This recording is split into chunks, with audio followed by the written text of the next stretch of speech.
Stories, Legends, and Tales with Lady Liadan. Today we're going to read a story about a feast. It's a medieval feast written and illustrated by Aliki. Look at all those pretty pictures.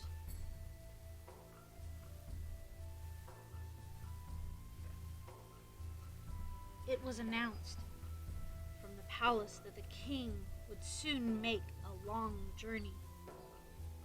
Here's the king, the queen, and the court.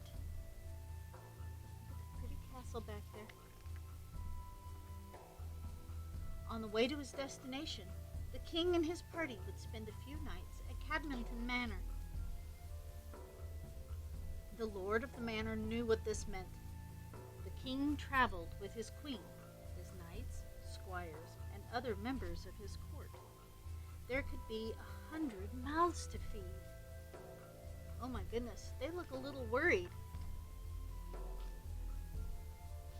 Preparations for the visit began at once. The lord and lady of the manor had their serfs to help them. The serfs lived in huts provided for them on the lord's estate, each with its own plot of land. In return, they were bound to serve the lord. They farmed his land, managed the manor house, and if there was a war, they had to go to battle with the lord and the king. But now, they prepared. Can you see what they're doing here?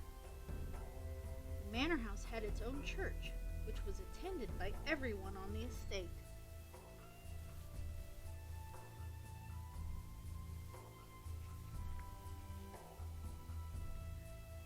The royal suite was redecorated. Silk was spun, new fabric was woven. The royal crest was embroidered on linen and painted on the king's chair.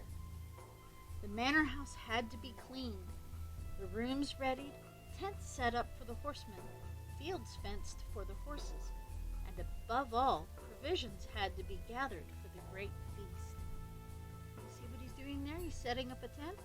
Have you ever helped your parents set up a tent? And look, they're building a fence. And see how pretty the room's being made up? They're hard at work. Hunting was a sport for the rich only. Wild animals that lived on the lord's estate belonged to him. Anyone caught poaching, hunting illegally, was severely punished. The lord and his party went hunting and hawking for fresh meat. Falcons and hawks were prized as pets. They were trained to attack birds for their masters to capture. See, he's got a hawk on his wrist. And there they are, hunting a wild boar. And the stags. What other things do you think they would have at a feast?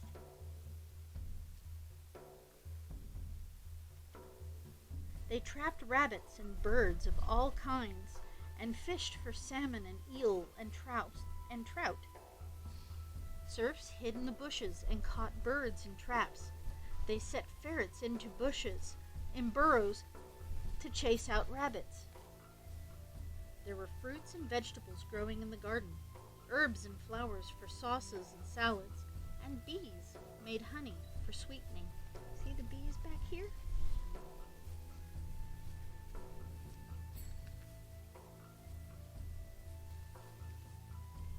Grains were ground into flour at the lord's mill and baked into trenchers and other bread. Trenchers were flat, coarse bread used in place of plates. Peasants ate theirs, but the rich gave their trenchers to the poor. Other breads were made of the finest flours. Butter was churned, cheese was made, and ale and wines were ready in the brew house. The king was almost there. Ale was brewed from barley, oats, and wheat. Wines were made from grapes, often flavored with herbs and flowers.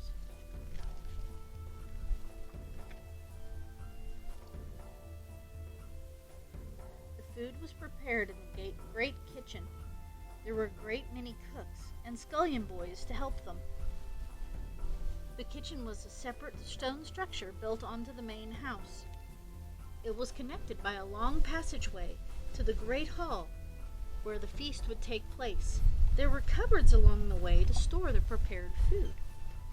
Pigs and deer and wild boar turned on spits. Great pots of salted meat were boiled into stews, seasoned with spices only the rich lords could afford.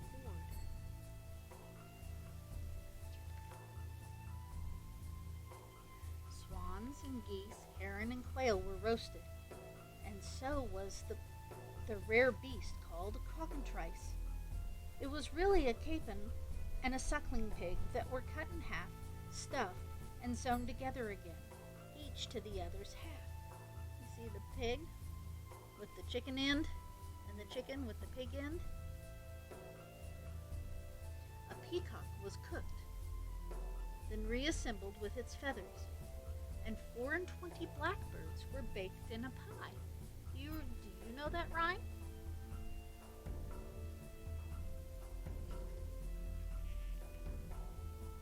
By the time the king and his party arrived, everything was ready. There's the king, there's his queen, all of the party arriving through the castle gates. There's Lord and his lady and their court. Tables and benches were set up along the sides of the hall. A fire blazed in the center, and tapestries covered the damp stone walls. The high table stood on a raised platform. Near it was a display of the Lord's finest gold vessels. The pantry brought the king's breads, trenchers, and salt cellar. The ewer tasted the water before he poured it over the king's hands. Trumpets from the gallery sounded to start the feast. The guests swarmed into the great hall at 10:30 in the morning. Trumpets announced the king, who sat at the high table with his hosts and other honored guests. They washed their hands in scented water and wiped them dry on a clean towel. The bishop chanted grace. Then they ate and ate and ate.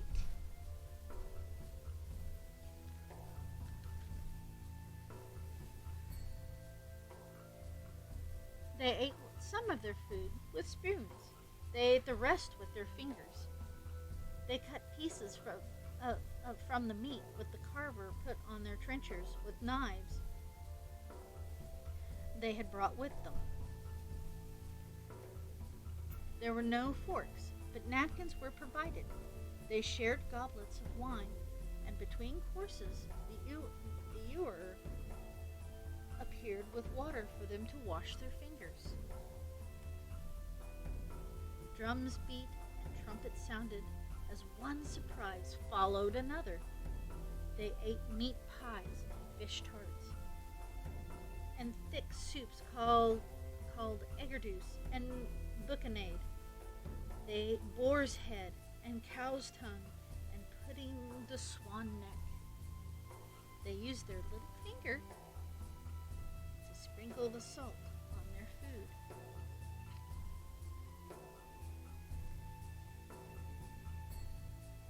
They ate a whole castle molded out of pastry, stuffed with meat, eggs, fruit, and nuts, and wondered how they managed.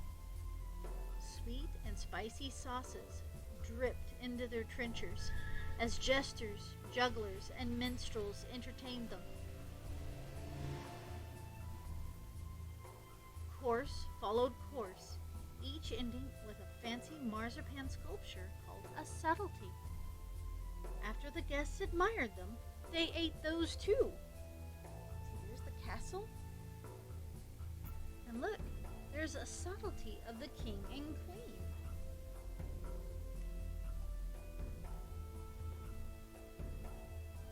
And there's the jugglers and the jesters.